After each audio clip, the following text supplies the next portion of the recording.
Amigos queridos, nós convidamos a todos que nesta hora estejam sintonizados com este Evangelho, que se coloquem receptivos com o pensamento em Jesus, nosso bom e amado Mestre, confiantes que os Espíritos amoráveis que em seu nome servem à causa do amor na terra estarão presentes em nossos lares, em nossos ambientes íntimos, para que a luz da verdade chegue a todos os corações, para que a mansuetude e a benevolência sejam valores que nos componham a existência na terra, para sermos ditosos, bem-aventurados e felizes. Bem-aventuranças, Senhor, a todos de nós que, resignados, nos curvamos diante da grandeza do amor de Deus, na aceitação plena das sábias leis que nos conduzem à existência na terra. Que estes ditosos amigos espirituais nos amparem, nos fortaleçam, trazendo o equilíbrio de que tanto somos necessitados. Mestre amado, confiantes nas vibrações doçurosas do seu amor em favor de todos os que sofrem as angústias das aflições terrenas, iniciamos nesta hora as reflexões do Evangelho deste dia. Pedimos humildemente que os amigos espirituais possam fazer de nós instrumentos dignos, úteis, apesar das nossas imensas dificuldades. Obrigada, Senhor Jesus. Obrigada, amigos queridos, e que assim seja.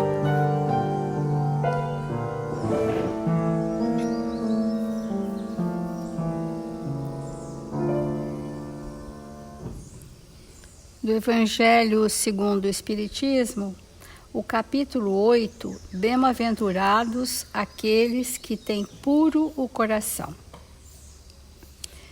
E o item começa em deixai vir a mim as criancinhas.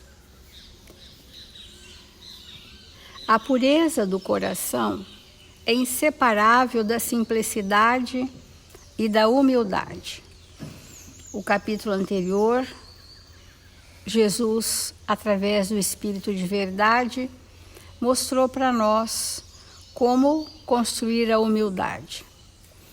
E agora, após o princípio da humildade tendo instalado, nós poderemos ser bem-aventurados pela limpeza da alma, pela pureza de sentimentos. E a pureza do coração é inseparável da simplicidade e da humildade e exclui todo o pensamento de egoísmo e de orgulho. Então, sempre esse é o tronco das nossas imperfeições, né? O egoísmo e o orgulho. Por isso Jesus toma a infância por emblema dessa pureza, como a tomou para o da humildade também. Também Jesus não diz de modo absoluto que o reino de Deus é para as crianças, mas para aqueles que se lhes assemelham na pureza de coração. Nós temos desenvolvido um pensamento a respeito de o meu olhar para o outro é interpretado pelo que sou. Aquilo que sou vaza como conteúdo para eu perceber o outro como uma lente. Com que lente eu vejo o próximo? Com a lente dos meus conteúdos íntimos. Se nos meus conteúdos íntimos prevalece apenas as características mais densas, é com esse filtro que eu vou ver o próximo. Então, grande parte do que eu aponto no outro como dificuldade essas dificuldades ainda permeiam o nosso íntimo. Do contrário, no capítulo Bem-aventurados os que são misericordiosos, tem a pergunta se é vedado a nós percebermos o mal. E o Espírito disse que era importante nós termos o discernimento do bem e do mal. Mas a interpretação que nós fazemos do mal do outro é o nosso conteúdo.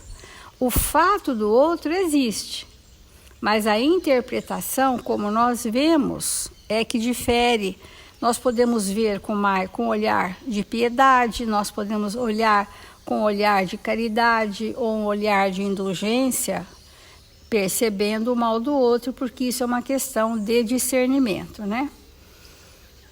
Então, a gente vai hoje iniciar uma outra lição de Emmanuel, chamado Pureza, que está no livro Religião dos Espíritos, e vai mostrar para nós como Jesus percebia o mundo e as pessoas, né? Bem-aventurados os puros, porque verão a Deus. Estudando a palavra do Mestre Divino, recordemos que no mundo até hoje não existiu ninguém quanto ele com tanta pureza na própria alma. Então, nós temos falado, Ana tem falado, de que Jesus é a representação viva, ele é a representação viva de Deus para nós, enquanto leis. Porque sendo Jesus absolutamente ajustado às leis divinas, ele espelha a grandeza do amor de Deus para nós. E veio na forma humana para ensinar aos humanos da terra como viver as leis de Deus, vivendo-as conosco. E é por isso que Jesus é o exemplo, o modelo e guia. Então, espíritos da categoria crística são espíritos puros. São os espíritos que a pureza, para a referência deste planeta, está no grau máximo, sempre como para referência ao planeta Terra. Então, recordemos que no mundo não existiu ninguém quanto ele com tanta pureza na própria alma. Cabe-nos, pois, lembrar como Jesus via no caminho da vida para reconhecermos com segurança que, embora na Terra, sabia encontrar a presença divina em todas as situações e em todas as criaturas. Porque era a lei vibrando, né? Ele era a própria lei viva, por isso que a gente fala o Evangelho vivo, que veio anunciar que há um reino de bondade, de amor e caridade, que há um reino de justiça, e esse reino é uma construção consciencial. É isso que Jesus veio nos dizer. Onde quer que estejamos, o reino de Deus está em nós, porque é um estado de consciência. E é com esse estado de consciência crística que Jesus, então, via, encontrando a presença de Deus nas situações e nas criaturas. Quanto isso é incentivador para nós sentirmos nos reinos da criação divina a presença do Criador. Sentir manifestado em nós nos reinos da natureza. E Jesus veio viver isso para dar exemplos fortes. Para muita gente, a manjedoura era lugar desprezível. Entretanto, ele via Deus na humildade com que a natureza lhe oferecia materno colo e transformou a estrebaria num poema de excelsa beleza. Então, esse era o olhar puro de Jesus para a manjedoura, e ele estava ali feliz, porque o espírito puro é sempre feliz, né? De estar ali, sendo acolhido por aquela acolhedora manjedoura, cheio de animais que o aqueciam e que na certeza registravam uma presença sublime. Então vamos ver agora, quanto possível, como Jesus percebia os seus discípulos, os seus apóstolos, os primeiros cristãos. Para muita gente, Maria de Magdala era mulher sem qualquer valor aos olhos do mundo, pela condição de obsidiada em que se mostrava na via pública. Essa era a interpretação da humanidade segundo as aparências. A personalidade de Maria de Magdala, pelos comportamentos, era tida como uma pessoa sem qualquer valor. Assim era vista por todos. Será que alguém poderia descobrir nela valores divinos? No entanto, Jesus via Deus naquele coração feminino ralado de sofrimento, porque muitas vezes o sofrimento é tamanho em várias encarnações que o espírito faz a escolha pela ilusão, pela fascinação, ou pelo poder, ou pelo domínio, que são estados de sofrimento. Ali há dor, superlativa dor, que não sabendo como cicatrizar e sanar a própria dor, escolhe as ilusões do mundo. Então, ele via Deus naquele coração feminino ralado de sofrimento e converteu-a em mensageira da celeste ressurreição. Mas como será que foi a conversão de Maria? Jesus esteve com ela, de Maria de Magdala, esteve com ela no máximo meia hora. Mas Jesus acionou com o seu amor, o amor que existia nela, o amor fraterno. Naquele momento, o espírito entra em contato com as suas culpas inconfessáveis, que se arrastavam ao longo de muitos séculos. E naquele momento, sob o influxo da verdade, da lei do amor, ela entra no real e profundo arrependimento. O que fez a conversão de Maria de Magdala foi o arrependimento. Por isso que o arrependimento não é um simples remorso. O arrependimento é estancar o processo mórbido para construir aquilo a que veio. E olha que importante. Maria arrependeu-se das suas iniquidades. E ato contínuo ao arrependimento é que os espíritos que a obsediavam se afastaram, e não antes.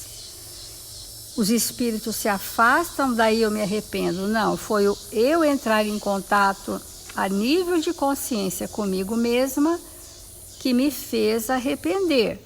E o arrependimento é uma força tão valorosa, um tropismo tão sério de conduzir-nos à reta do objetivo reencarnatório, que os espíritos não encontraram ali mais alimento fértil naquele campo mental e se afastaram por falta de conteúdo em que obsediá-la. Era um espírito sedento de amor? Sim. Veio pedir amor ao Cristo e ele lhe deu. E este amor a preencheu de tal forma como um dínamo gerador de uma força inigualável. Ato contínuo ao arrependimento houve o processo da libertação espiritual. E ato contínuo à libertação espiritual, o espírito se ergue na sua potência máxima e toma uma decisão de que doravante ela seria o espírito que socorreria a todos os caídos por toda a eternidade. Ela toma uma decisão consciencial.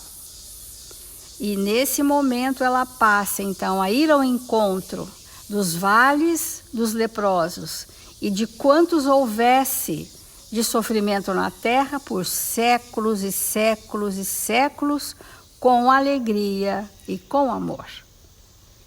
Então é isso que Jesus viu em Maria de Magdala. Esse é o olhar do Cristo para as nossas imperfeições. Mas estava inoculada uma programação espiritual em Maria de Magdala, que ela poderia redimir-se de um passado secular de iniquidades através da caridade, mas haveria de encontrar com o Cristo para que ela pudesse se converter na ação do arrependimento e na decisão do trabalho com a caridade.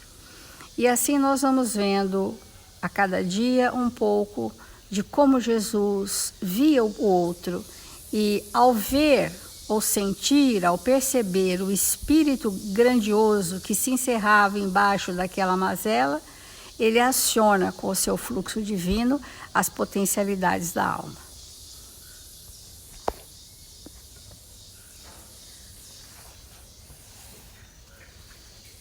Irmãos, é espetacular pensarmos que o nosso destino, que todos nós chegaremos a essa pureza de coração. Que isso é uma meta, que isso é uma necessidade premente dos nossos espíritos. Nos tornarmos puros de coração. E quando lemos, sentimos, refletimos nessa bem-aventurança e relemos essa frase que a pureza de coração é inseparável da simplicidade e da humildade, e pensamos em Jesus, é possível nós sentirmos a grandeza da simplicidade desse Espírito, da humildade. E esse texto que a Célia começou a ler, e nós vamos dar continuidade, é de fato muito importante para nós. Por quê?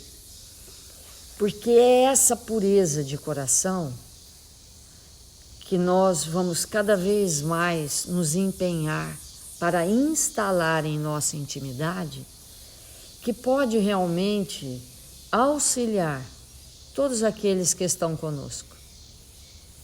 Porque invariavelmente nós encontramos no caminho pessoas, espíritos, que significam para nós extremada dificuldade.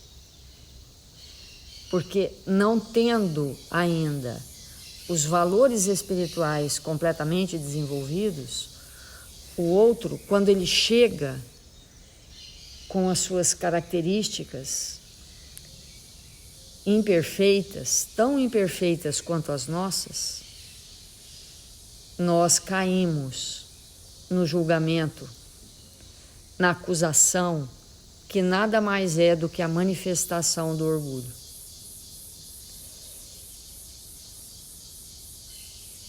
Então, quando Jesus encontra com Simão, nesse texto que a Célia está lendo, Emmanuel diz assim: para muita gente, Simão Pedro era homem rude e inconstante, indigno de maior consideração. Contudo, ele via Deus no espírito atribulado, do pescador semi-analfabeto, que o povo menosprezava, e transmutou em paradigma da fé cristã para todos os séculos. Então, essa fé cristã para todos os séculos, ela se estabeleceu no coração de Pedro por um processo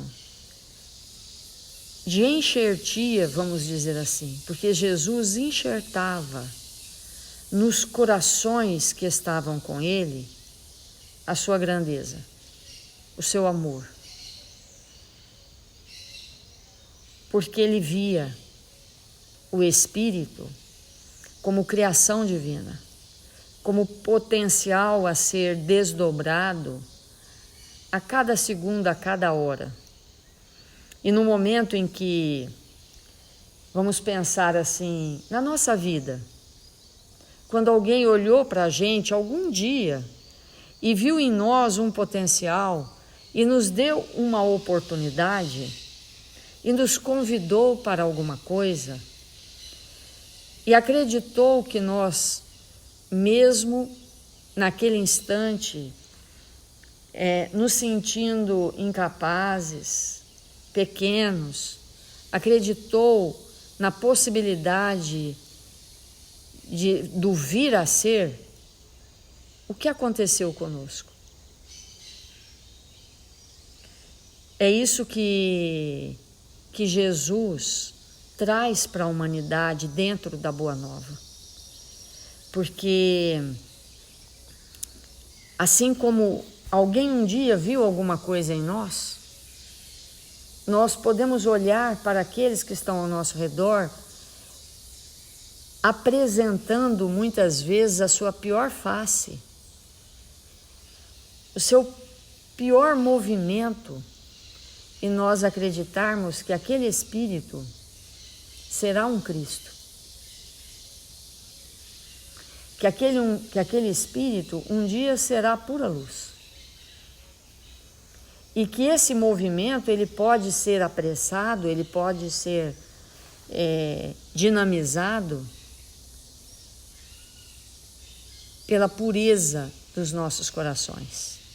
Ao projetar nele a luz que para nós pode ser mínima, mas para aquele que se encontra numa posição de escuridão, já é o romper de um novo tempo. Daí a importância, de quando alguém fizer um comentário inadequado, ter uma atitude inconsequente, não nos fixarmos no joio, lembrarmos que o trigo está ali. Então, nesse texto, ele continua: para muita gente, Judas era negociante de expressão suspeita, capaz de astuciosos ardis em louvor de si mesmo. No entanto, ele via Deus na alma inquieta do companheiro que os outros menosprezavam e estendeu-lhes os braços amigos até o fim da penosa deserção, e que o discípulo distraído se entregou invigilante.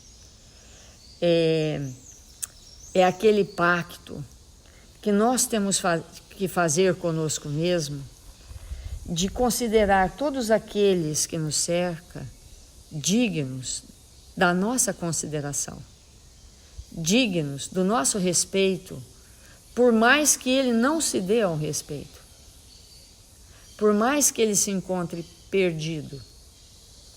Esse movimento da alma que nós podemos fazer, ele é imprescindível para nós.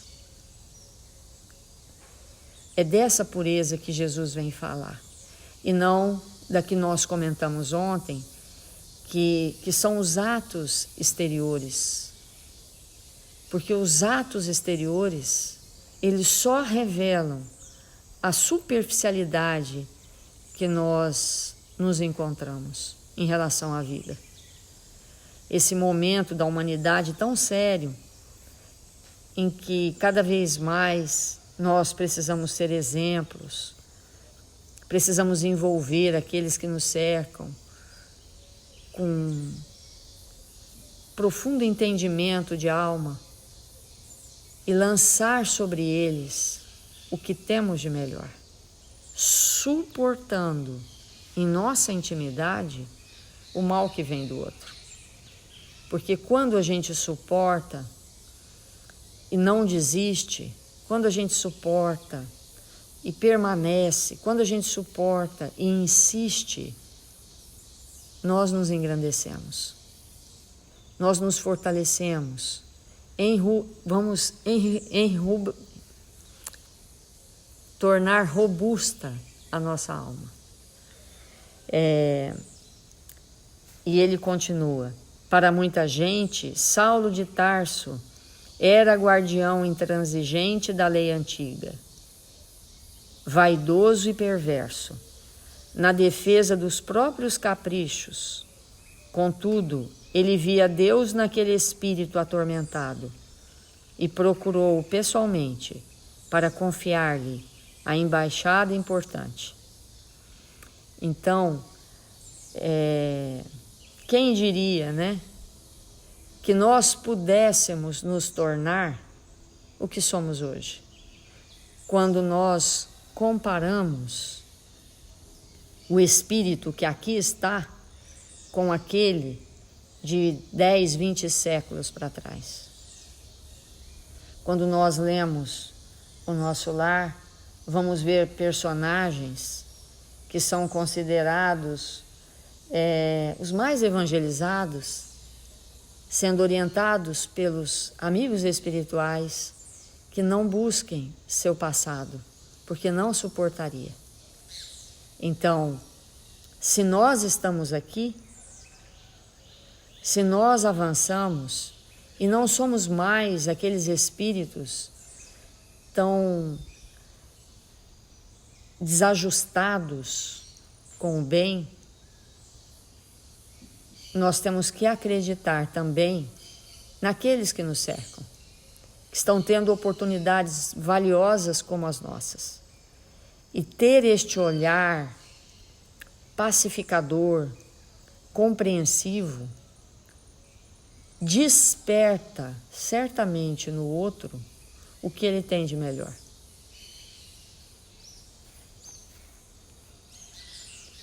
E para terminar, se purificares assim o coração, identificarás a presença de Deus em toda parte, compreendendo que a esperança do Criador não esmoece em criatura alguma, e perceberás que a maldade e o crime são apenas espinheiros e lama que envolve o campo da alma. O brilhante divino virá fatalmente à luz. Quão esperançoso é isso para nós! Que maravilhoso é compreendermos que tudo que há de difícil em nossa intimidade é temporário, assim como no outro. E aprendendo e servindo, ajudando e amando, passará na terra por mensagens incessantes de amor, ensinando os homens que te rodeiam a converter o charco em berço de pão e a entender que mesmo nas profundezas do pântano podem surgir lírios perfumados e puros para exaltar a glória de Deus. Então, confiemos que o fluxo divino que sai de nós em direção ao outro, compreendendo e convidando para renovar a si mesmo, é o melhor caminho que nós podemos trilhar para tornar o mundo melhor. Vamos fazer a nossa prece.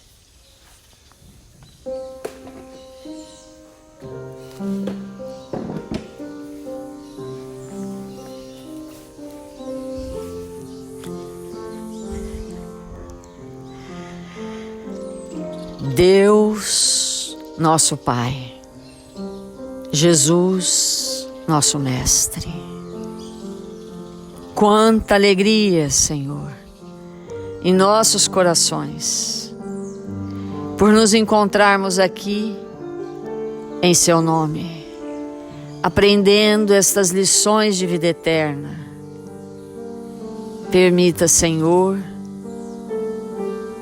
que estejamos em Seu nome, que os bons espíritos que nos amam possam nos acompanhar os passos, nos auxiliar para o caminho correto, para que a luz do seu amor, Senhor, seja para nós eterna referência.